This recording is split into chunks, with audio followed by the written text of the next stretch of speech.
Hello everyone, welcome back to the channel. I'm in my car and I'm driving, and we're gonna go see The Exorcist Believer. I've just been calling it The Exorcist 4 because I feel like The Exorcist Believer is a bit wordy. But anyways, guys, I've seen a few movies in the last little while. The last few movie reviews I did, that like straight up sit down reviews, didn't do well at all. Like my Indiana Jones review only got 100 views. So I don't love like sitting down, setting my lights, doing all that work for them to get like nothing. So what I'm gonna do is instead do kind of more vlog style reviews, just kind of first thoughts, because I'll be honest, I feel like y'all don't really care to hear like my full in-depth analysis on, you know, every movie that comes out. So instead what I'm gonna do, guys, is I'm just gonna offer quick little vlog style videos like this, discussing, this guy is making an odd driving decision, discussing the movie first thoughts, and I'll do a little talk about the movie before I go see it as well, talking about what I'm hoping to see, my expectations, that sort of thing. So let's get into it, guys. So I'm seeing Exorcist Believer, or Exorcist 4, as I said earlier. I'm fucking so fired up for this movie, it's not even funny. Mainly because they've got the mom, Chris McNeil, I believe that's her name, returning to this film, which I couldn't believe. And I saw the trailers and I thought, damn, she kind of fine too. So she looks great for her age, and I had no idea I've never seen her in anything other than The Exorcist. And her performance in that just blew my mind. So yeah, the fact that they've got her coming back for this one is so nuts to me. And I think, I'm not sure if Linda Blair is also in the movie. Man, I hope she is though. But yeah, I only saw the one trailer for this, and when I hear they're making another horror movie to be in a franchise that's kind of been dead for a while, I kind of roll my eyes like, it'll be shit, but I'll go see it anyway. There are some, like, it's quite hit or miss. Like Halloween, I thought that was really good, but then the two ones that came after that, I heard those were like total shit. So, and Texas Chainsaw Massacre, like it just, horror has a bad history of cheap, shitty remakes, soft reboots. So I'm hoping this breaks the cycle, and especially that they got Chris back. That is just mind-blowing to me. Furthermore, off that's a word I don't say enough. Furthermore, I love the first Exorcist movie so much. Maybe one of my favorite horror movies ever, to be quite honest with you guys. And I love the book too. The book by William Peter Blatty. Woo! And you know what's interesting? That movie and the book have very strong Catholic messages, which a lot of these horror movies don't really have. You know what I love about The Exorcist 2? It has a theme that's so deep and rich that goes so far beyond just let's make the audience scared for an hour and a half. The first Exorcist movie is about a man struggling with his faith and a mother who's at her wit's end. She's tried everything, and she, you know, she's an atheist, and she turns to the supernatural, whereas the priest, who is was very religious, starts to lose belief in God and the supernatural and all that. So it's about them meeting in the middle to save this innocent child. Like, what a story. And it's just, at its core, it's kind of a story about faith and perseverance. And that's what makes The Exorcist stand out amongst other straight-up horror films, because it's really about something. It's not just about making the audience scared. I saw X the other day. Thought that was a piece of shit. But yeah, I wish I had my camera on me then. I would have recorded a review in the car. But so we're driving to the theater now, guys. I don't know anything about this movie at all other than the first trailer, the first teaser. So I'm looking forward to it. We're seeing an IMAX, so that's really exciting. And oh, my left mirror could be better aligned. So we're seeing it in IMAX, which is really exciting, because this isn't a movie that like demands IMAX, I don't think. Like Oppenheimer, for example, even that's a movie that didn't at its heart demand to be seen on the biggest screen possible, except for the Trinity test scene, because it's mainly just people sitting talking in small rooms, right? Nothing wrong with that at all. Oppenheimer, probably my favorite movie of the year. But for a movie like The Exorcist, now you know how a movie that should be seen on IMAX, The Creator, Went to go see that in IMAX the other day, and I get there, and they go, oh, yeah, actually, we're renovating our IMAX screen, and it's not playing in IMAX, just standard. And I was like, well, that's fucking ridiculous. So they refunded me and gave me 2 free tickets on top of that. So they made it right. They made it right. And that was only 3 days ago. So I'm hoping the IMAX screen is up and running, because they told me it would be when I called them. So without further ado, guys, let's get into it. Let's check out The Exorcist Believer on IMAX, and I'll see you in 2.5 hours. 2 things before I get into the review. As I sit down to edit it, I realized I forgot to address 2 things. One, I have seen the mom, Ellen Bernstein, in a few things before. She was Sarah Goldfarb in Requiem for a Dream. One of the finest performances by an actor ever, period.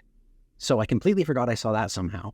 Second thing I want to address that I forgot, Ann Dowd, who plays the nurse in this movie, what a star. She is so, every movie I see her in, it's always a surprise when she pops up, and I'm always so, this camera's tilting down, and I'm always so pleasantly surprised to see her. She was in Hereditary. She was the girl who goes, Peter! It is like the fucking, the witch woman. So, spoilers for Hereditary if you haven't seen it. But anyways, 2 things I wanted to address. Ann Dowd is such a standout performance in this film, and I love her presence in this movie. And every movie she shows up in, amazing. And Ellen Bernstein, how did I forget I've seen her in so much more than just The Exorcist? Alrighty, folks, we just got back from seeing The Exorcist Believer, and it was alright. It was alright. I've got a lot to say about it, actually. I've got a lot to say, and turn around in this parking lot here. First thing I'll say, not as bad as the Rotten Tomatoes score. Holy cow. Only 22% of critics recommend? Let me get this out of the way. I would recommend the movie. I would. First things first, the first hour of this movie, absolutely exceptional. I'm thinking to myself, if this movie keeps up at this pace, at this rate, this is going to be one of the better horror films of the year. The editing style, I have to say, was an absolute standout. The editing was nuts, and they really keep this high-paced, and kind of they keep you on the edge of your seat, and things are happening. We start off at a foreign location, much like the original film. Very familiar imagery, very like kind of haunting imagery, and we're delving into some other cultures. What I love about The Exorcist is it kind of turns suburban horror on its head.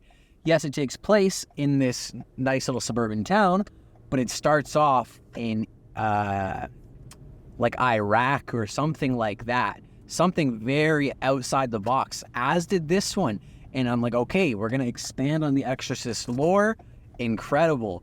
So the first hour of this movie is really, let me get my defroster on here. The first hour of this movie is exceptional. I love the cast. Everyone played their roles very, very well. We've got the dad, the 2 little girls. That little girl, Catherine, she knows how to play a possessed motherfucker. Let me tell you that right now. Really awesome. And the plot is pretty good. The setup is great. It all starts to go downhill when they bring in, I hate to say it, Chris McNeil.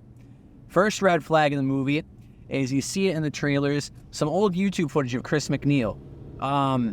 Looks stupendous, very cool, except they have a voice actor saying her lines, because she has like an old woman voice now.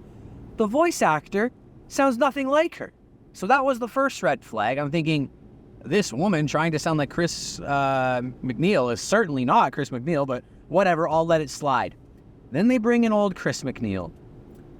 Okay. The way they use her, not even close to living up to the potential they could have had. The fact that they brought her back, I don't know if that woman's still acting anymore. They brought her back, and she's in this film for a good chunk of the screen time. They did not use her role as effectively as they could. They could have done so much with her, and they did so little. Not only that, they did some stuff that felt really out of character to me, that really betrayed what I thought would it. And as they kind of talk about her and Reagan's relationship and their lives together after the events of the first Exorcism film, I just thought to myself, that really doesn't seem like something that would happen, but all right, I guess. I let it slide. Because I'm not one to be like, oh, they ruined a character because the first movie's still intact, and I can disregard this as if it didn't come from William Friedkin to me, like it's not like canon, right? So like The Exorcist 3, like Exorcist Legion, that is from William Friedkin, right? So I saw what they were going with, and I didn't love it. And then when we got to the actual exorcism scenes, some of it was quite bone-chilling.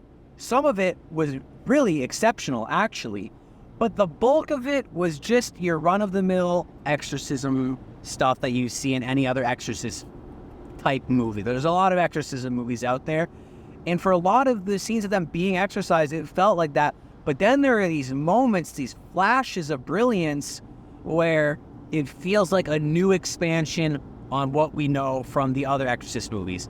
Then at other points, it was feeling kind of cliche, but it's also hard to call it cliche because the Exorcist franchise built a lot of the cliches that modern exorcism movies use. So I get it, but there were really no moments where I was like, wow, this, in the second act, I mean, where there were no moments where I was like, this lives up to the Exorcist mantle. But that first hour, I was like, I'd be proud to call this another entry in the Exorcist franchise. Not so much the second act. And there's just little things that were kind of odd to me, like they invited the dad's boxing coach to the exorcism. What's he doing there? Like, you know? And what I said in the first half of this little vlog was that The Exorcist 1 had a real theme that transcended horror films, whereas this tried to have one, and it didn't really stick the landing. This tried to go beyond the sort of Catholic propaganda that the first film is. Good propaganda, mind you.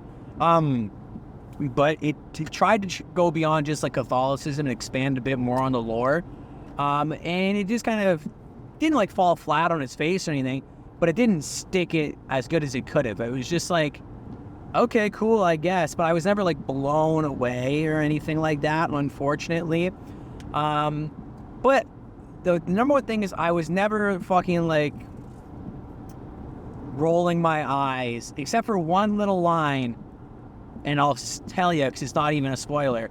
They say to Chris McNeil, why weren't you in the room when they did the exorcism? And Chris McNeil goes, personally, I think it's because I wasn't a part of the patriarchy. And I'm thinking to myself, what? Like, these are two men, the two guys who do the exorcism, the first one, these are men that Chris McNeil felt so indebted to and grateful to at the end of the movie. And now she's making a little joke with the patriarchy. There's no humor in this movie. That's just one little line that was like kind of a throwaway, but it just felt kind of weird. I was like, Chris McNeil like was so grateful to these men for what they did for her family, and to kind of disregard them like that felt really out of character for me. But other than that, the ending of the movie kind of fucking sad. I teared up a little bit at a few different points throughout the film. I did tear up, and me saying it's sad, that's not a spoiler, trust me, because some people think like, oh, well, I know what that means. Trust me, it's not that, but at multiple points in this film, I was tearing up, so I'll give it credit there. But all in all, guys, it wasn't horrible. I definitely recommend seeing it if you like the Exorcist franchise. It's a pretty decent film, but a lot of it, I'm like, okay, you know, here's what I'll say. If I feel like I could have written a better movie, that's a bad sign. Because I could have written a better Exorcist movie. I really do think so. Or I couldn't have come up with this. That's where I struggle, coming up with things. But I'd be a great editor, a great second draft writer. Because I see a lot of things that I'm like, no. I don't know. That is not going to resonate. And it did resonate. And the thing is, I was never as emotionally invested as I was in the first Exorcist because it goes beyond just being a scary movie. This one never really went quite beyond being a scary movie. There were some twists, which I liked. There were some good twists and some good turns.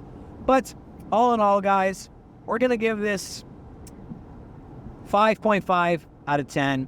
For me, a 5 is right in the middle. Not a bad movie, not a good movie. Equally good as it is bad. You know what? Maybe I'll bump it up to a 6 if I'm feeling generous. But yeah, overall, good. I had a good time with it. I'm probably never going to watch this film again as long as I live. I'll definitely watch some scenes from this movie again, but never will I watch this whole movie beginning to end again. But it's got some flashes of great stuff in there, and I had a good time with it, guys. Overall, The Exorcist, Believer, 5.5, 6 out of 10. And yeah, that's all I got to say about that. Let me know if you guys like this kind of casual chit-chat review, and maybe I'll do more of them, because I see about a movie a week. I could review Talk to Me, Across the Spider-Verse. I just saw X, The Creator. I got Killers of the Flower Moon coming up. I just saw Stop Making Sense. Guys, I see about a movie a week. So if y'all want more reviews like this, let me know. All right, thank you guys so much for joining. Have a great night.